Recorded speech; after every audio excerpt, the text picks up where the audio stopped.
All right, we're in. Let's get this one started, guys. It's still early. I'm gonna find a place that's nice and chill. Let's do it. There were a lot of new updates to this wipe, a lot of the quality of life type of updates. I'm really excited to try that out. I've got a new base design that I want to try out and see if it's something I could enjoy living out of for a full wipe. The only way to really know is to try it out, so that's what I'm gonna do. Let me know if you guys like it. On the hardest, highest population server in Rust, finding a place to build is a challenge, especially when you're a solo. But with this in mind, I roamed in search of a plot of land to place down my base.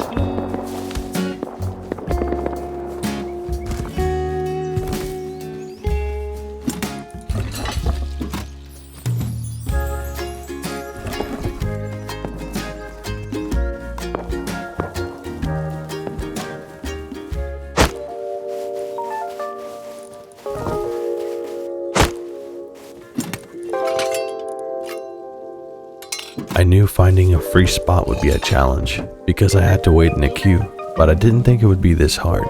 So I looted what I could and I stashed away what I had.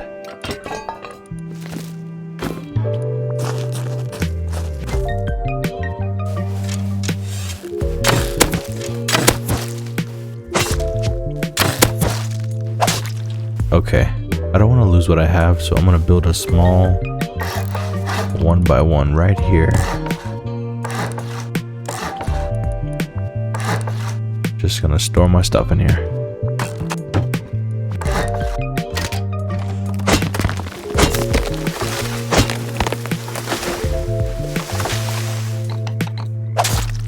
Now, I would never recommend building a base like this, but in my situation, I needed somewhere to store this loot.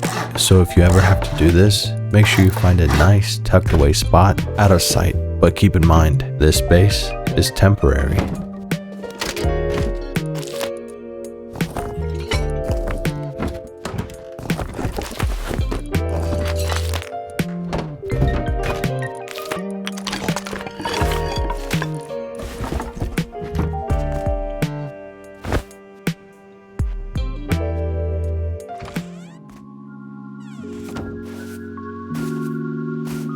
Now that my loot was safer, I felt more comfortable roaming and looking for a more permanent location for my base. But as I was making my way through the forest, admiring the beautiful trees, I was greeted with a lovely hello from this guy.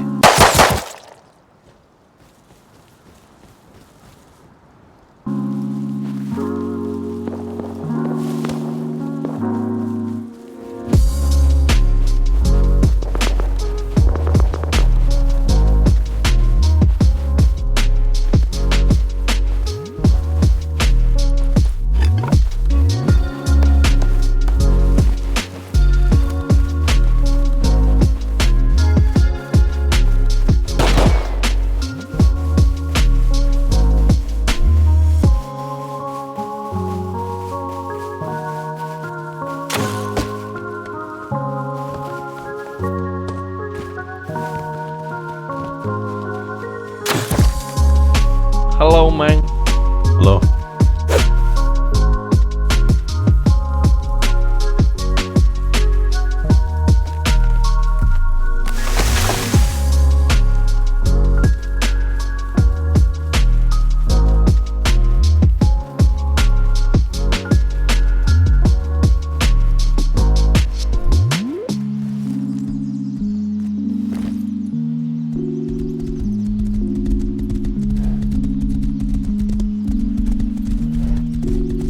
While roaming with the new horse I just found, I came across an area that was relatively quiet and there were nodes, so I began farming.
So this is a really high pop server, so I'm just gonna go as far as I can down south.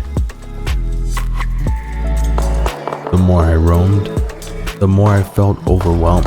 There were players everywhere, but I kept my head up and I continued marching past all the bullets and arrows because I was determined to find my place.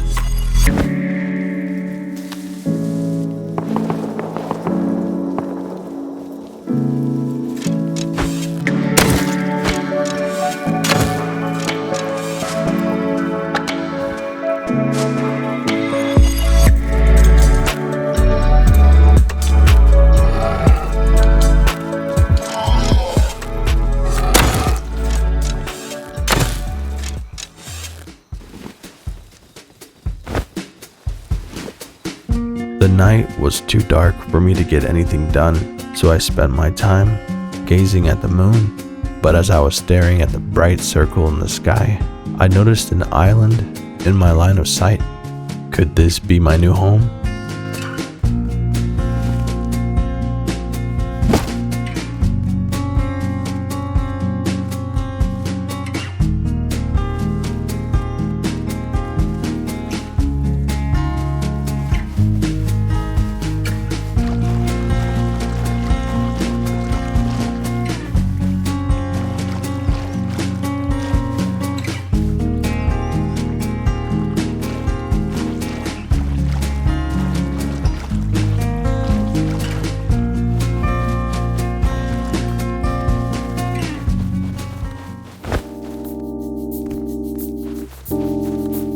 The island was empty, except for one small starter base. After checking the lock, I knew it was a solo, so my tension released. I was gonna give this island a shot. I liked that the island was so far away that no one wanted to be here. Those type of places, those are my favorite.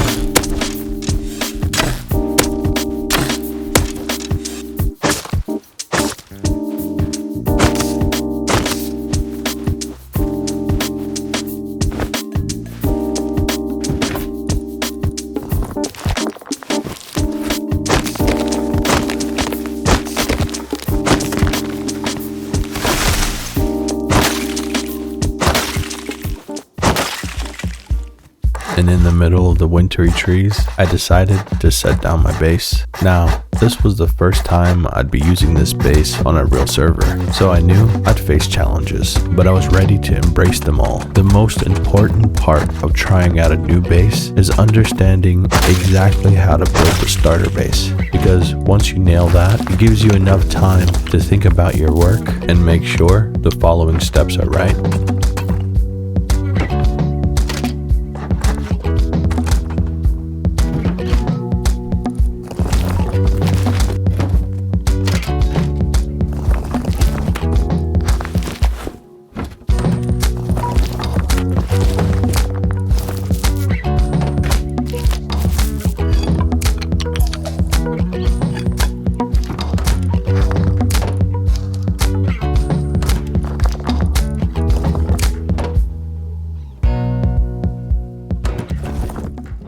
While I was out hunting some bears, I noticed two geared guys on my island, and I did as most solos would do. I quickly went inside my base and braced myself for what was to come. Oh god. But as I was there listening, a voice spoke. Yeah, we're friendly, okay, man?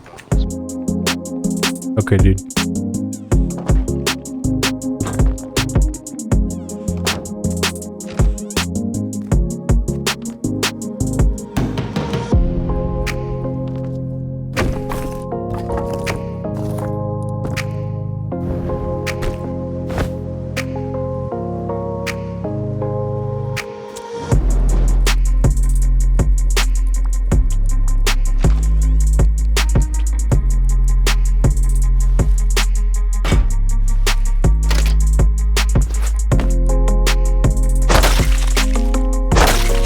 making somewhat of an alliance with those two players, I felt more welcome on the island. So I went out and did some more farming. Relative to how things were going not too long before, this was smooth sailing.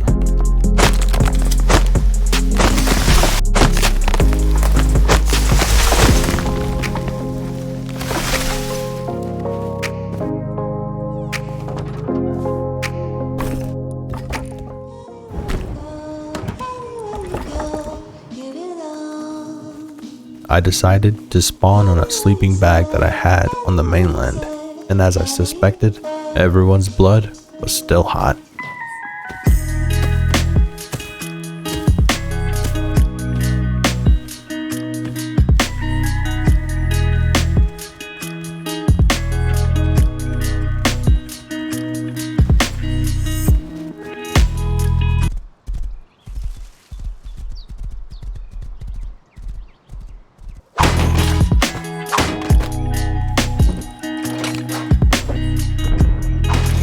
Right across from my island was a road, so I decided I would use this road to loot as much as I could as early as possible, and I would take that loot and swim right back over to the island. My plan was to do that as many times as I could, but in Rust, making plans doesn't always play out the way you want it to.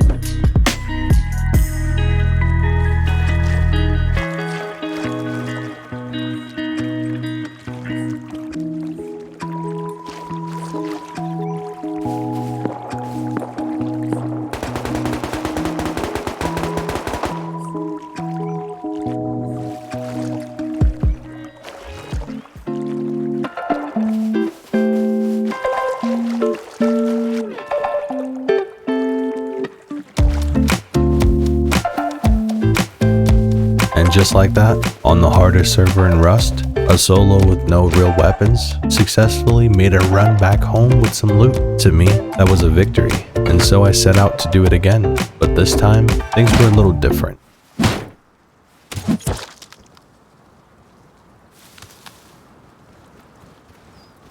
Yeah, so me and my crew run this place. Probably won't recommend coming back. I love the feeling of instant karma.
Out in the snow, with little resources, is hard living for a solo. And when night falls, the cold starts pinching at your skin. And as I sat there, warming my hands near my furnace, flames erupted to my right. This felt like the end of the road, but I geared up with what I had, and I prepared for battle.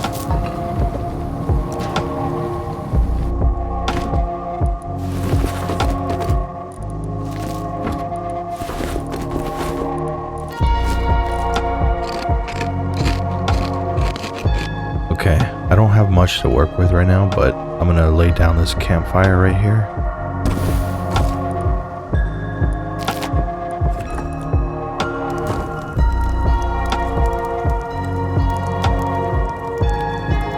Oh, my comfort level was clearly indicating that there was somebody outside my door. So instead of taking the risk and opening it, I decided to spawn on a sleeping bag I had outside of my base and make sure, now that the sun was coming up, I could clearly see. I simply wanted him to know that I knew he was out there, so he would just leave.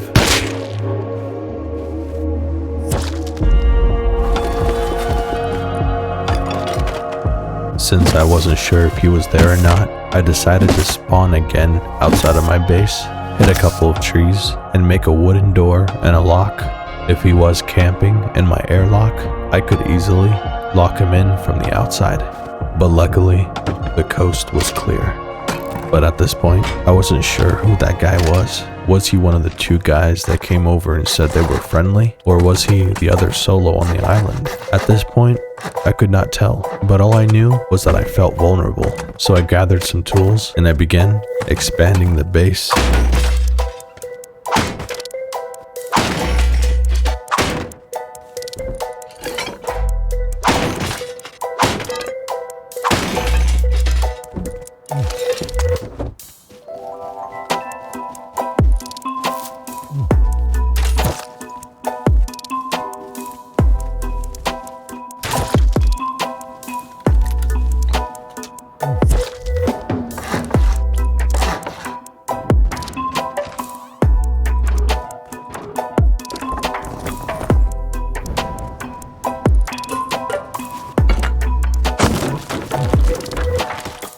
The footprint of this new base design was not that easy to follow, so I decided to build slowly.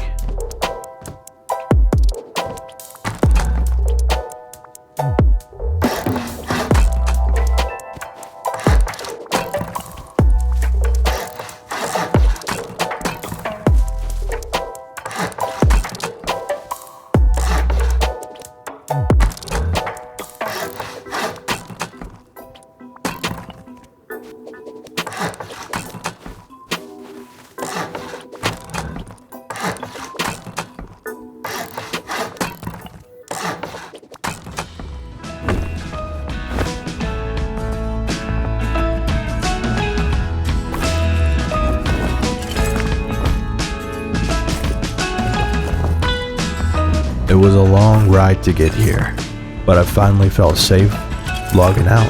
The base was tankier and the enemies seemed far, so after doing a little bit of cleanup, I logged out. A solo's journey is never predictable. You spend hours looting, farming, and setting up your base just to wake up and see this. Oh, well, that's not good. They came for me.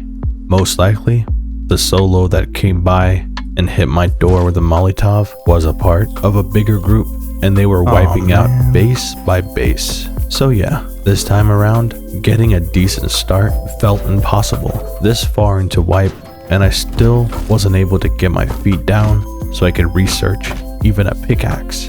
Most people would hit that quit button on the menu and wait for next wipe, but us solos, we don't think that way.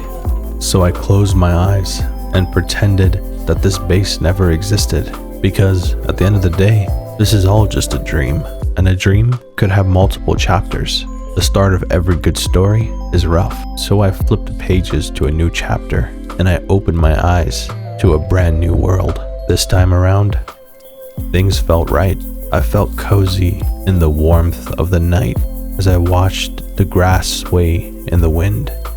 So I took a deep breath, because a new journey was awaiting.